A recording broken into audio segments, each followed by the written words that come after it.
আসসালামু আলাইকুম বন্ধুরা, আজকে গিয়েছিলাম গোপালগঞ্জের এক বিখ্যাত হোটেলে দুপুরের ভাত খেতে এবং হোটেলের নামটি আপনারা অবশ্যই উপরে দেখতে পাচ্ছেন। ঢুকতেই চোখে পড়লো ধোয়া ওঠা গরম গরম চুই ঝাল দিয়ে কালাভুনা। সে কি দৃশ্য! পাশে রেখেছে চুই ঝালের ডাল এবং রসুন। আমাকে ভিডিও করতে দেখে এক মামা দৌড় দিয়ে এসে মাংস নাড়া দেওয়া শুরু করলো। সেই মামার নাড়া দেওয়া আমার এতই ভালো লেগেছে যে ওনাকে বলেই দিলাম যে মামা, নাড়া দিতে দিতে আমাকে এক প্লেট দাও তো। এরপর উনি দেল আর চিনি ছাড়া বলতে বলতে এক প্লেট উঠিয়ে দিল।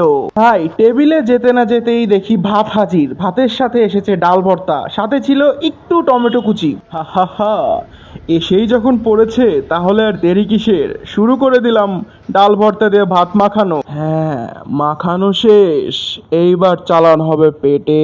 ডাল ভর্তাটা এতই মজা ছিল যে রিয়াকশন দিতে ভুলে গেছি, সরি।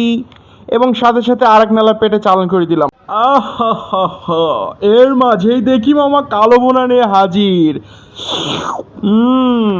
এই যে সুধী দর্শক মণ্ডলী, দেখুন আপনাদের জন্য হাতে নিয়ে দেখাচ্ছি আমি। আর দেরি হবে না, এবার মাংস নিয়ে নিচ্ছি। এইবার আপনারা দেখতে পাচ্ছেন মাংস ধরলাম, চাপ দিলাম আর ছিঁড়ে গেল। এই সেই রসুন। রসুন চাপ দেওয়ার আগেই দেখি রসুন গলে মাখন হয়ে গিয়েছে। এবার রসুন, মশলা এবং মাংস নিয়ে সরাসরি পেটের উদ্দেশ্যে চালান করে দিলাম। মিনিটের ঠেলায় বেশি উত্তেজিত হয়ে গিয়েছিলাম, তাই চুই ঝাল দেখাতে ভুলে গিয়েছি। আবারও সরি। এবার সরাসরি চুই ঝালের পালা। নিলাম মুখের মধ্যে।